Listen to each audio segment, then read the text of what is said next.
Now we're going to hear the secretary's role, and this is going to be conducted by Jim Fazl. And Jim still has the red light on there, so Jim, be mindful of that one. Thank you. Now, Jim is Eastern Division's director, and he's running for Club Growth Director for District 69, and he's been doing many pathways educationals online, so which I have been privy to hooking into with some new Toastmasters. So welcome, Jim, to the virtual lectern. Jim Fazl with his take on being a secretary in Toastmasters. Thank you.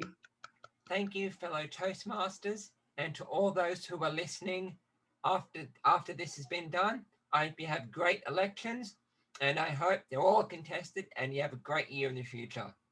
For those who are interested in the secretary role is quite an interesting role, and one that I came upon by chance, but a role that I really ended up enjoying.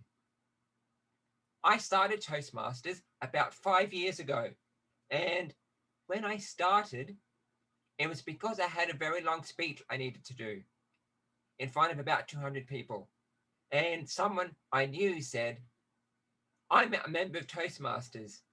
You're not a very good speaker. So why don't you go get along to Toastmasters so you can learn how to speak?" And he was correct. And I came along to Toastmasters, and in the 5 years since then till now, Toastmasters has really helped my speaking tremendously. But very shortly after I joined, this is down in the Springford Lakes Club, within, say, 2 months, I was tapped on the shoulder.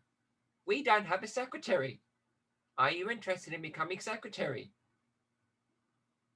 I've never done this before, but I'll give it a go. Why not? The club needs help. I'm new. And I was not helped by a particular person, but the entire club came together and helped me every step of the way. So within the 6 months to a year, I was an absolutely much better secretary, and I could really take on all the roles of the secretary. So I really enjoyed it, and it was a fantastic role. The most important part about secretary to me, and why it's an absolutely amazing role, is how it relates back to your life in general. Because of so many things that you will do outside of Toastmasters, that being a secretary, and if you think it's just taking minutes, then oh no, it's so much more than that. But that's not really in time. It's more in skills learned and how you can be a better leader and a better communicator just by being a secretary. If we go through some of the short responsibilities that a secretary is required to do in Toastmasters. Firstly, is take minutes at the club and the executive meetings. This is great for a couple of reasons.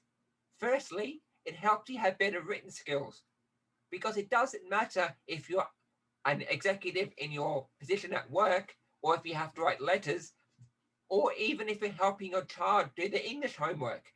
Having better English is a fantastic skill to have, and we can always improve in that. And secondly, if you're taking these minutes at Toastmasters Club and Executive Committee meetings, you're learning about the procedures and learning about how these meetings are run. Many people have been to a parents and committees P&C meeting at school, and they drag on and on and on. You can even put in the minutes, as when you write the minutes, room for improvement, check the times, so you can go to the president and say, "People are talking too long. What can we do about this?" So it's a really fantastic way to learn some parliamentarian skills, be it for work or even for local committees, whichever volunteer organization you're on. Also, it helps you maintain files and records. Basically, keeping things in place so you don't lose them. You don't want to be at home and say, "Oh, I have to pay the, I don't know, internet bill, but I can't find the bill. Where is it now?" But if you practice organizing and maintaining records or the files which is mostly membership records and other club documents, you can have that practice so you become a more better and more organized person.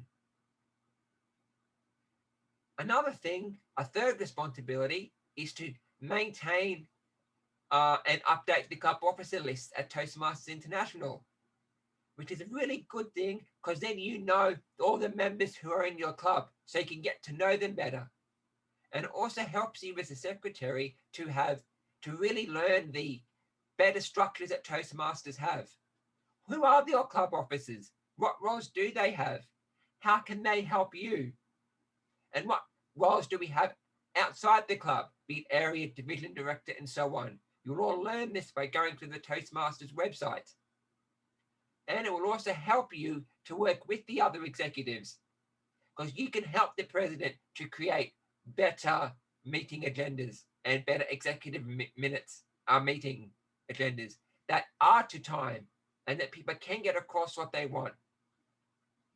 And you can also make sure that what the agenda items that have been set are followed up on, because you can send the emails across. Also, you also get to work with the treasurer to make sure that the orders and the sergeant at arms, so any orders and item that the club needs, be it name badges, be it trophies, be it whatever, are ordered as required. And the last thing, one of the last main things that you'll learn as a sergeant at arms, as a secretary, is how to follow brand protocol. Toastmasters, like all organizations, have a few brand policies that they use, just so that every email or every piece of information coming out from Toastmasters looks like it's from Toastmasters and looks like it's from a professional, high-class organization, which we are. And you as secretary are with the VPPR, I was one of the most important people in this aspect, because even though you might think it's VPPR, as US secretary, have to send out emails to other people, be it from within or from outside Toastmasters. And the emails you send and other communications you send have to be branded and have to sound professional, like you're a high-class club. Even especially for new guests, because if you show you're a high-class club via your very professional emails, they're more likely to come and visit you as a guest and as a member. And doing all of this helps you with your problem-solving skills, record maintenance, critical thinking, and being a better, more organized person with better English skills, written and spoken. So, which really can help you inside and outside Toastmasters, in the home, in the work. And it's also fun to be the person who knows everything before most of the club members do, because most of the times the secretary is CC'd into most communication the president gets. So to that end, it's fun to know everything before everybody else. So overall, fellow Toastmasters and those who are watching this presentation, if you're interested in being a secretary, if you have a knack for writing and a knack for being a really organized person, or if you're even not an organized person and want to learn how to be a secretary and learn all about parliamentary procedure and how to be a better leader, how to run better meetings, how to write better minutes for your organizations, even if it's how to have better English skills with your children, that's fine. You can learn this as a secretary. But just remember, you're not here to be perfect on day one. You're here on day one with a bit of a willingness to learn, and the members in your club and outside your club will help you every step of the way. That you only have to ask, and then the help will be there to smoothly guide you through the role. So by the end of the year, you will have learned so much of being a secretary. You'll have loved the year, and it will be a great thing that you've helped your club to become distinguished or even better. So if you're interested in the secretary role, I would say put your hand up, say yes please, even if you're unsure. You will help you along the way, and it'll be one of the greatest years you'll ever have in Toastmasters. Back to you, Judith. Thank you, Jim. Fantastic presentation. And there's a lot of people to help you out there when you do put your hand up, so don't be afraid.